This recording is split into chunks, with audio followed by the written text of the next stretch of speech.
All right, thanks for joining us. We, as part of our career exploration series, are doing informational interviews with some of our faculty about their career field. So if you could start off by just giving us your name, what kind of classes you teach here, how long you've been with Lake Sumter, just kind of your current job.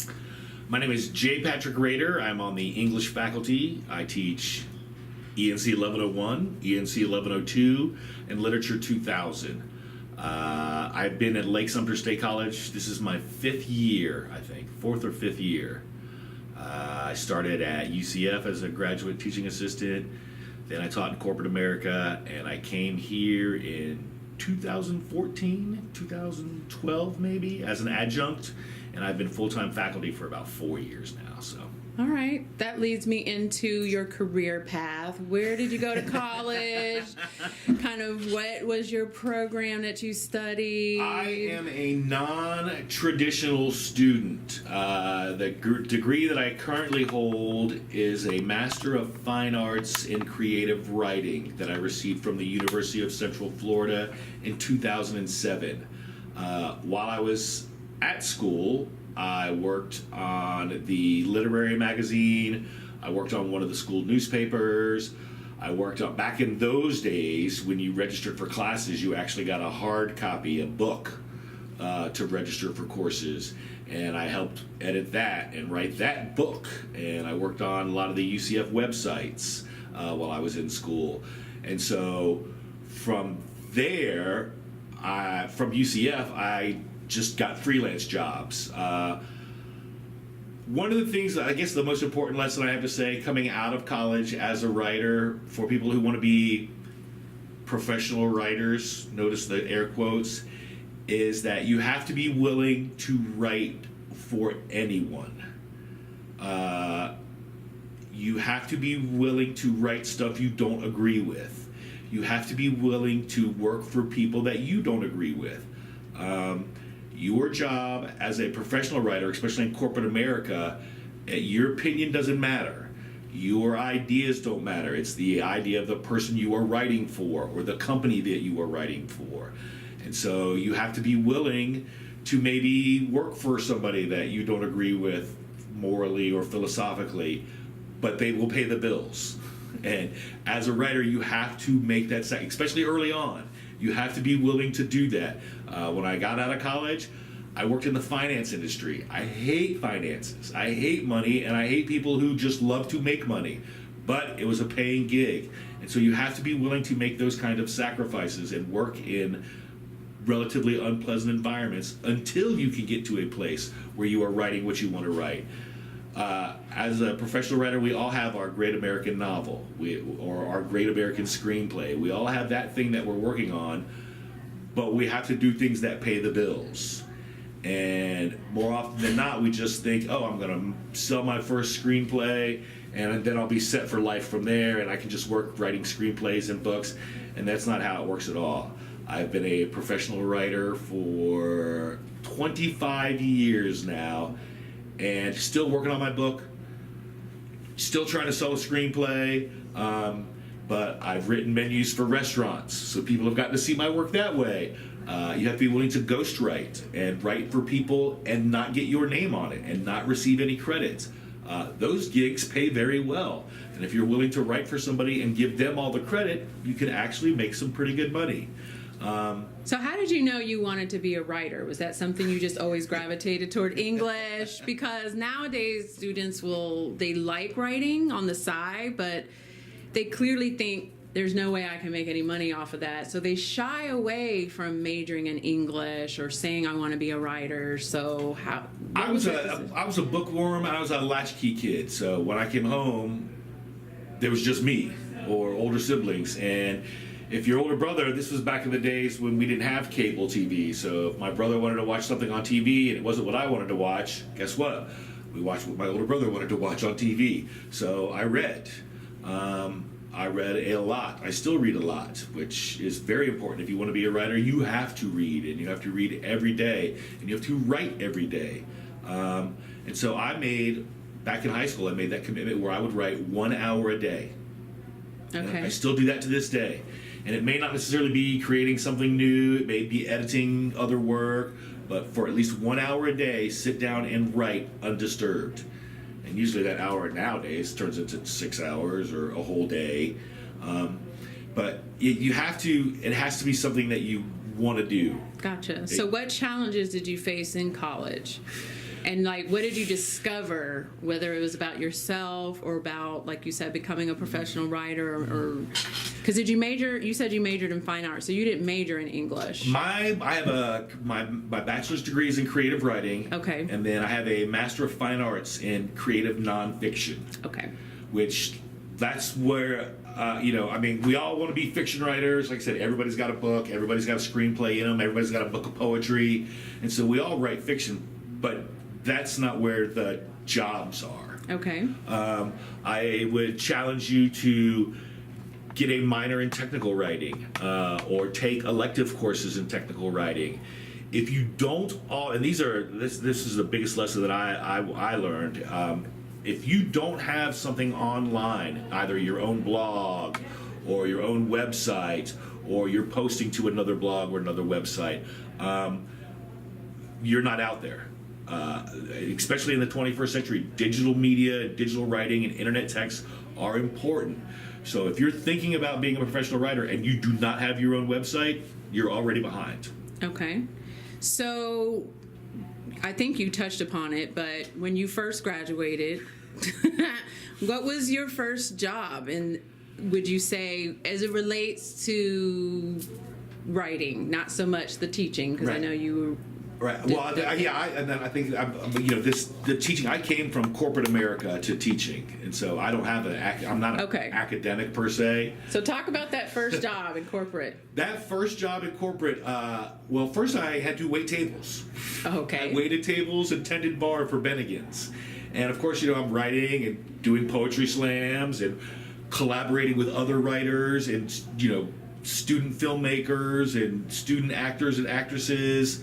I would definitely say make friends, network with people who aren't writers, because those are where you're going to get your jobs. Writers are not going to hire other writers, but accountants will hire writers, private investigators hire writers, web designers hire writers. And so my first job was writing menus for Bennigan's and menu descriptions. And I got that job because I was a Bennigan's waiter and a Bennigan's bartender, and was talking to people, and people knew I was a writer, and I was sharing my stuff. Very big lesson. If you're writing in a journal and you're keeping all your stuff to yourself and you're not sharing your writing, you're not a writer. You're a person who writes. And there's nothing wrong with that, but writers are trying to get published, always. And if you're not trying to get published and you're not showing people your work, you're just a person who writes. That's the big difference. And so you have to show your work, you have to share your work, and you have to get your name and your face out there. So is one of the ways to get your name out there, you say, is to take jobs, like you said, your first corporate, you hated finance and banking, but what were you doing as far as writing for them? I worked for a foreign currency exchange brokerage, and I started writing. They were looking for somebody. They were going to shoot at an infomercial, and they wanted somebody that could shoot the script. And I was still waiting tables and tending bar at another restaurant, writing their menus. They were converting over to this 700 beers on tap or something like that, and so I was writing descriptions of beers for them. Through that, I met a person who was a marketing director at this finance company, and they were looking for just an infomercial script. And so I had to learn what they did, learn what they were selling, and then write a script about it. I don't know anything about finance. I still don't know anything about finance, but I wrote a script for an hour-long infomercial for, I think they were Market Traders was the name of the company.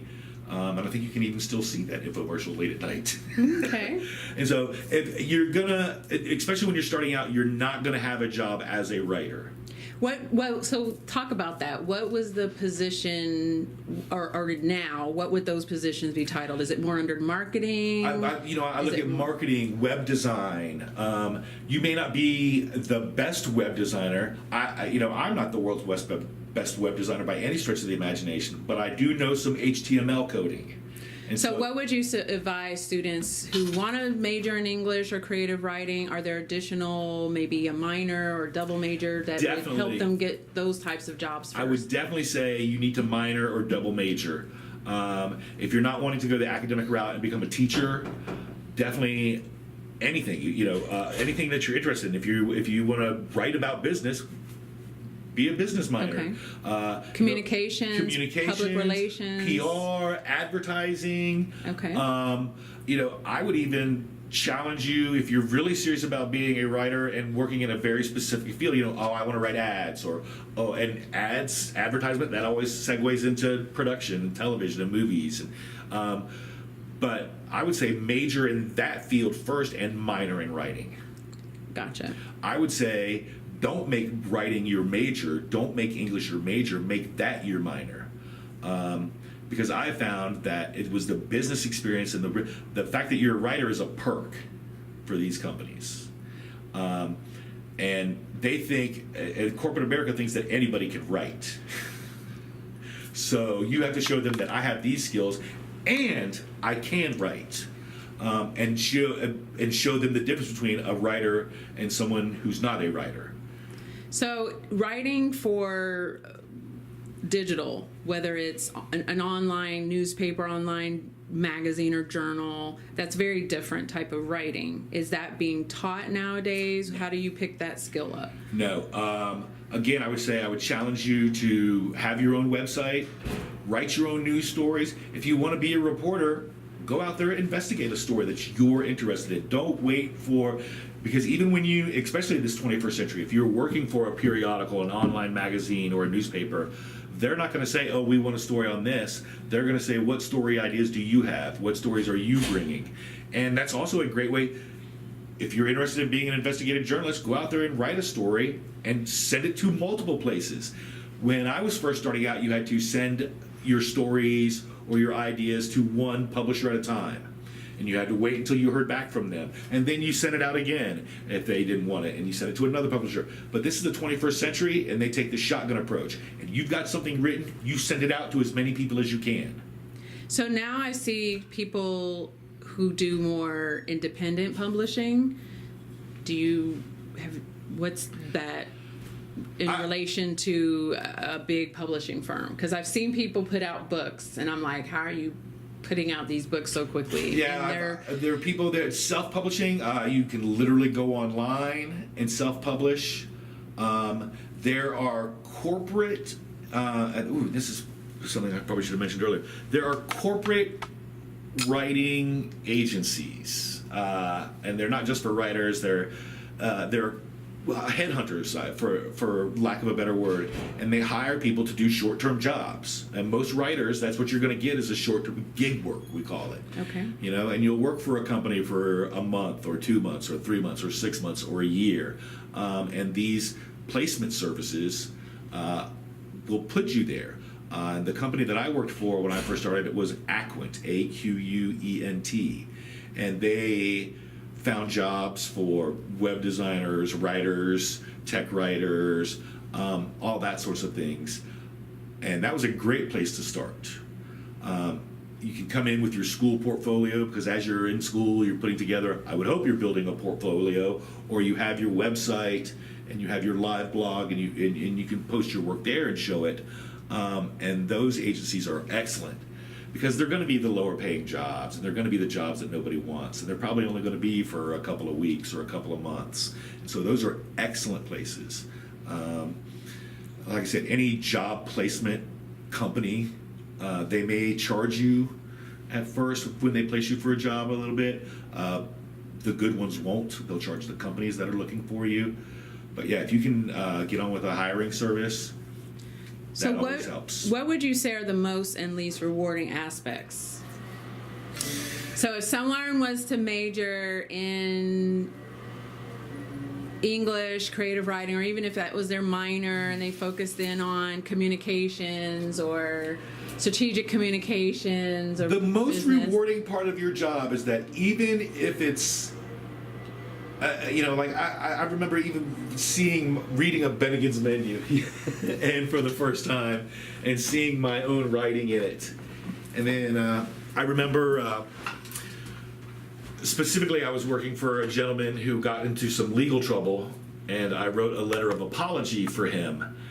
And the local news, when they were breaking the story, posted a picture of my letter as they were telling the story, and my parents saw it on the news, and that was kind of cool. So it's always, regardless of what you write, it's always neat to see your own work, or to hear it, or to see somebody else giving a speech that you've written. That's always fun. And like I said, regardless of what you've written, even if it's the description of a Big Mac for McDonald's, and you go into McDonald's, you say, I wrote that. The least rewarding part is that everybody thinks they can do your job. I thought I've written some ghostwriting. I've done some ghostwriting for people who wrote books, and they always start them because they said, "Oh, I could write a book," and then they sit down and they realize just how difficult it is to write a book or write a story, and so that's the biggest challenge, and probably the least rewarding, is that nobody can do your job. You are a writer. Nobody looks at letters and words the way we do. Nobody understands the language and manipulates the language like we do. That's what we get paid to do as writers. But because everybody has read a book or read something online, or they post onto Huffington Post or Breitbart on a regular basis, they think that they can write. And as we know, when we see people who don't know how to write try to write, those of us who are writers know that no, you cannot write. How do you know you're a good writer? Is it when you get hired on? Like as a student, especially like our Lake Sumter students, what is, is there some place or somewhere they should turn for mentorship and advice? Is it something they should be doing besides, the blog or the website? How would they know at this early age that they are a writer? There are contests, and even to this day, I still enter contests online. There are any writing contests, and there are deadlines every week to enter these contests. Start entering writing contests, and when you start winning them, you've got it. Try to get published. Every college has some sort of literary magazine. Every university, I should say, has some sort of literary magazine that the students run. Lake Sumter even has a literary magazine and an arts magazine, The Odyssey, published there. When I was a student at Lake Sumter, I got published in The Odyssey. And so if you're getting published at school, if people are wanting to read what you write and people are wanting to publish what you write, then that's usually a pretty good sign that if you are getting things for people to read and they are not reading them, that's probably a good sign that you should think about, golfing or. So what skills or experience really do you feel like it takes to really, I guess, pursue a career in this? Because what exactly is the career creative writing, or is it English? Is it author? We all want to be the author, I think. I think every one of us, everybody who's a professional writer is waiting to be an author, is waiting to be Stephen King and just get paid to hang out and write books or screenplays or whatever you want to do. That's what we're all waiting for. But that's like professional athletes. Okay. Right? Every high school baseball player wants to be a professional athlete, but less than 5% will. So and baseball is one of those sports because the teams are so big and there are so many positions that more people can play it than as opposed to a football team.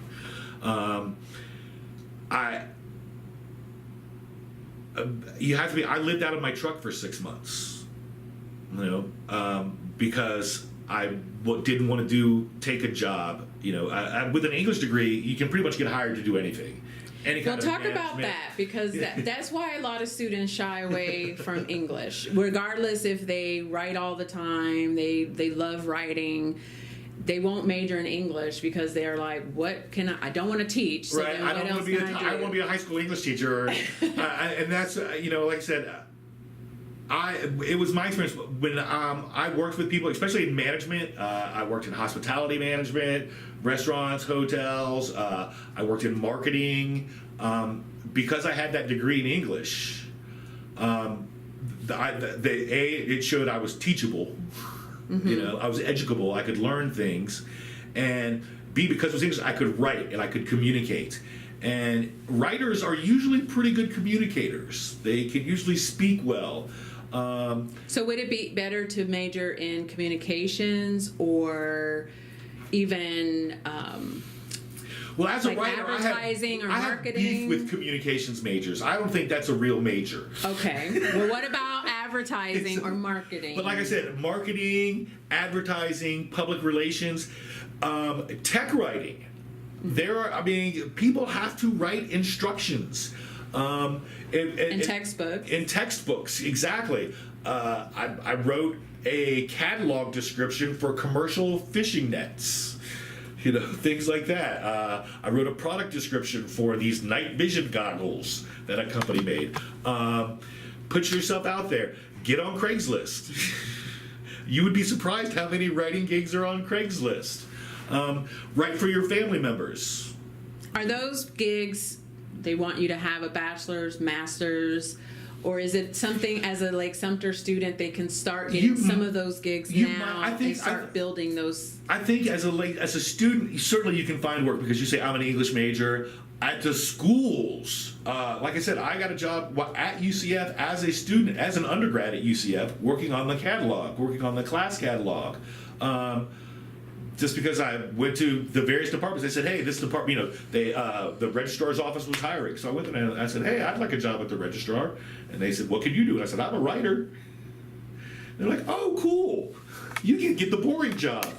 Because nobody wants to write. Nobody wants to do that. I mean, we sit in a room, we spend hours by ourselves, if not days. When I'm working on projects, and if my wife is out of town and I'm working on a project, I'll go the whole weekend and not have said a word.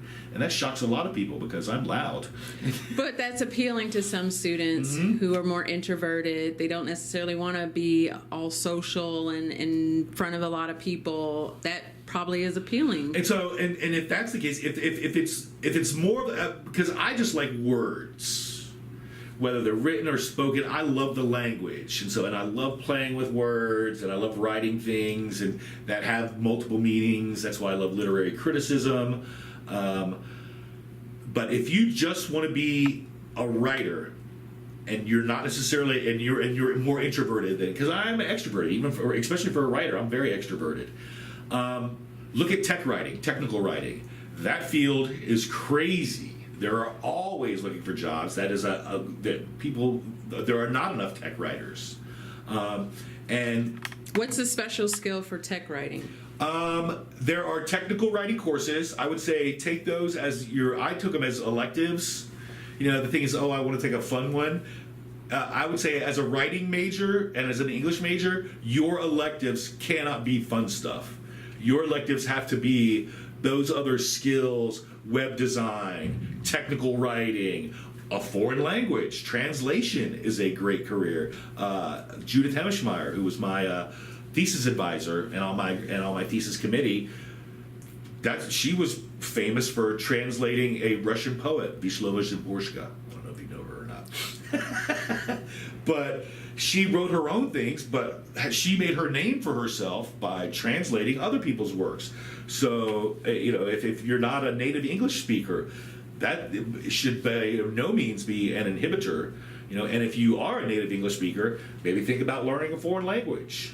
Was there any moment that you thought, I like to write, but if I make this my career, I may lose that interest? Like it'll make it work and it won't be fun anymore. Every day. Okay. I mean, when you're right, when I was, like I said, I hated working in the financial industry. I hated it, but it paid well and it was relatively easy work.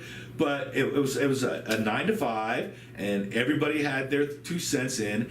And for the time that I was there, I was not doing any creative work. And so when I realized I wasn't doing anything creative, I had to say to myself, snap out of it. You are a writer. You love the creative is what's going to keep you going, and that's not going to pay the bills. But writing, I love writing poetry. Poetry doesn't pay, but I still love writing it. I still write tons of poetry. I still send my poetry out to get published. You know, I am a published poet. But you know, that will keep. That's the stuff that will keep you sane when you're writing for those people. You know, writing speeches for Republicans that I don't agree with. You know, I hated doing it, but it paid. You know, I did some work for the adult film industry. Not necessarily proud of it, but it paid.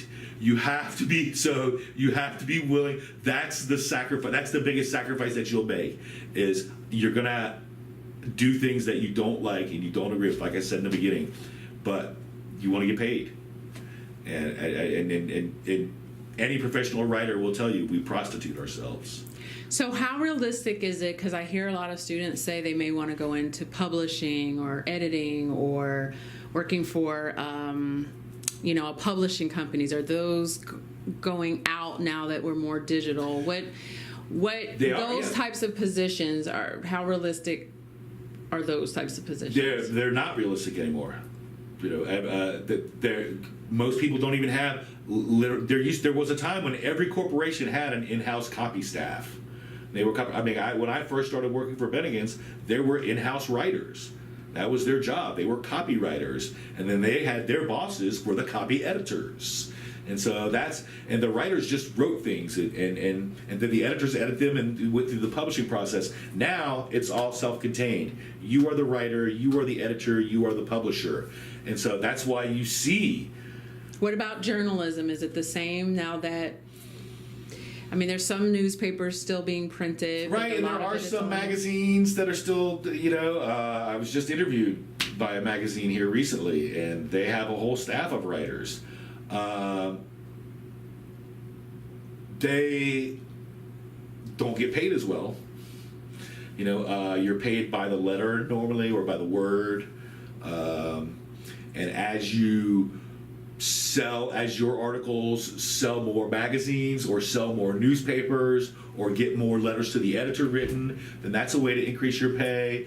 But I would say if journalism is your route, then you need to be working online and you need to have already posted stories and blogs and stories that you've broken and written and editorials, and that should already be done. I mean, you're in college, you should have started that in high school. Okay, so someone is in college, they didn't think it was possible, they're learning it is. Mm-hmm. What advice would you wish to, you wish you had been given as an undergraduate? I wish the internet was just blowing up as I was an undergrad. Well, now you're a professor, so.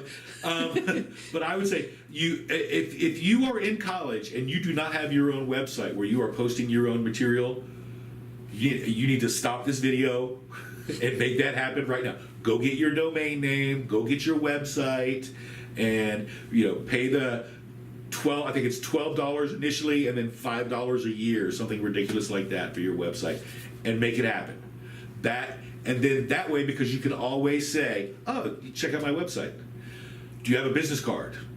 My business card says writer, educator, advocate. I do all those things. So have your own business. And yeah, I have one for the school as well, but I have my own business card. You hear people talking, hey, I'm a writer, I can help you out. Listen in to other people's conversations.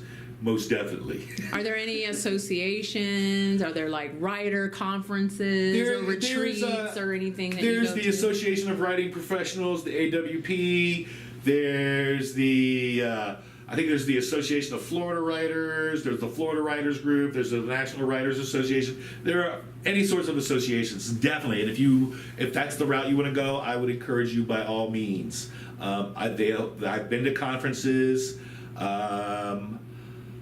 Like I said, I'm old and crotchety now, but as a young writer getting out, yes, you need to go to these conferences. I would certainly, when I was doing my freelance work, I belonged to various organizations, would encourage you by all means to belong to those.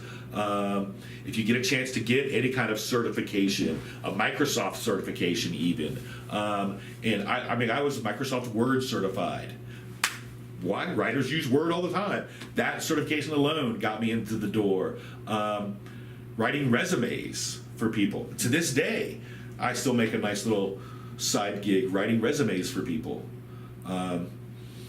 That's So talk about read your roommate's essays and edit edit people in your class's essays. Charge them money. Say, yeah, I'll look over it. I'll check their MLA or their APA, their citations and their spelling and does the paper make sense? Yeah, no reason why. You're an English major. So how did that lead you into teaching? Did you start basically tutoring and helping people with paper? Like what got you? Because of course that's the always I don't want to teach, but do you find enjoyment in teaching? Like what led you from doing the side gigs and freelance work and that stuff to I'm going to teach? Like I said, I came in through corporate America and the restaurant industry, marketing, public relations. And what a lot of people don't realize is that it's the marketing department that writes, all your menus, but they also write all the training manuals. So if you go to TGI Fridays, you have to learn how to do things the TGI Fridays way. And they give you a book and you have to follow. And that's how I got started. So I got into teaching through corporate training. And just enjoyed that part. I really loved when I worked for Bennigan's, teaching people how to do things the Bennigan's way. When I worked for Dave & Buster's, how to do things the Dave & Buster's way. And the first thing I had to do was write the manual on how to do it the Dave & Buster's way. And of course, Dave and Buster were there telling me, this is how you do it our way. And they were real people too, by the way, Dave and Buster. and so, like I said, I was tending bar at Dave & Buster's, let everybody know that I was a writer, was always sharing my stuff and looking at other people's writing. And so then when Dave & Buster's was looking for an in-house writer for a project, they said, oh, hey, we got this guy working at this store. We'll get Rader and he'll help us out. And so that's how I got into teaching for corporate America. And then, I had some personal issues. I ran a stop sign on a motorcycle, got hit by a truck. And so started investigating my own life. That was a 5-year project, a 5-year writing project, just writing about myself and relearning how my own life was lived. Plug for his TEDx talk. Yeah, there you go. But yeah, I totally backdoored my way into teaching. I was actually just doing some creative writing, getting some poetry published from time to time. I was doing a ghostwriting gig for a retired professional baseball player. And umpiring baseball myself. Baseball's always been a passion of mine. And I always made sure that anybody on the baseball diamond knew that I was also a writer. And guess what? That led to some freelance gigs and some ghostwriting gigs. So, were you surprised that you liked teaching as much? Like, does it allow you, especially at a college or university level, does it allow you the freedom to do your own writing, your own things, as opposed to K through 12? I encourage anybody, if you are a writer and you do like teaching, then college is the way to go. You're not, especially public education, high schools and middle schools, you're not going to have any time. And with college as well, there's also this great opportunity to collaborate because you're going to be working with people that are writers. Lake Sumter has some phenomenal writers that teach English here. I don't want to name anybody because then I'll forget somebody and I'll offend them. But you'd be surprised at your English faculty who has published books and written screenplays and poetry. And you will find that at any college you go to, these people we are, the instructors, the professors, they are still working. Have you written any textbooks that's being used in I am currently working on a textbook right now. My green eggs and ham. Yes, literary analysis and green eggs and ham. I'm working on that textbook. I have 2 screenplays that I have written that are complete that I'm always shopping around. Treatments. People. This is something that I learned, and a great way for college too. You get an idea for a movie, and you instead of writing the whole 120-page script, write the 20-page treatment, they call it, and it's the whole movie broken down into 20 pages. People get paid money to do that. And Disney buys them. They'll buy the story idea. They'll buy the treatment for the movie. And it's a great way to make money. And then now, writing for a play is different than a screen play. But is that still something they could do, write a short play and have a student production on campus? And I always, when I talk to former students that have left Lake Sumter and are at universities, I tell them all the time, you are at a university, you can't, that's collaborate. Even if you are an introvert, you still need to collaborate. And the college is the best time because everybody's on the same level. Your actors are just starting out. So get together with some actors, write a play for them, write a monologue for somebody for their acting class. Write letters to the editor to the newspaper. Be a HuffPost or Breitbart.com super user and comment on those and make sure that your comments are grammatically correct and spelled properly. Like I said, and write every day. Like I said, I take at least an hour to write just for me, just my stuff. I'm writing the Great American Novel, have been for about 10 years now. I'm on chapter 5. But, and that's what I do. But during the course of today, I've written 2 letters, I've written an email, I'm working on my textbook, for Green Eggs and Ham. I'm also working on writing some 1101 stuff for Bob Segworth and the engineering technology. So I'm a teacher, but I'm still writing every day. And I even write some stuff for my peers. These math guys, they can't write. I don't care what Liebner said on his video.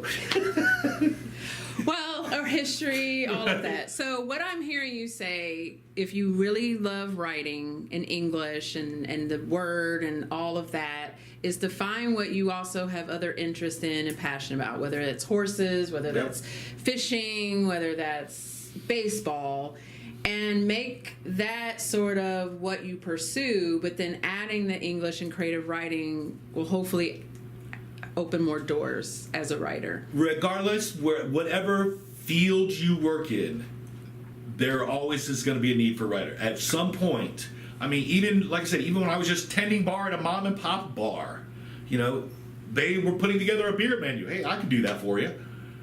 I'm going to charge you. Right. And that's the difference between writers and people who write, is we writers try to get paid for what they do. And there's nothing wrong with being a person who writes. If you just like writing in your journal and maybe sharing it with your boyfriend or girlfriend or wife or husband, that's fine. But if you want to be a writer, you need to get out there. And regardless of what you're doing, I'm a waiter right now, but I'm also a writer. Gotcha. You make sure everybody knows, because everybody thinks they are a writer. And we as writers know that they're not. And so it's up to us to identify ourselves as the writers. Well, I appreciate your time. And where can they find you if they want more advice or mentoring? Come to see me at the South Lake campus. I'm on the first floor, building 124. You can see my office. There's writing all over the place. So come on down and say hi. All right.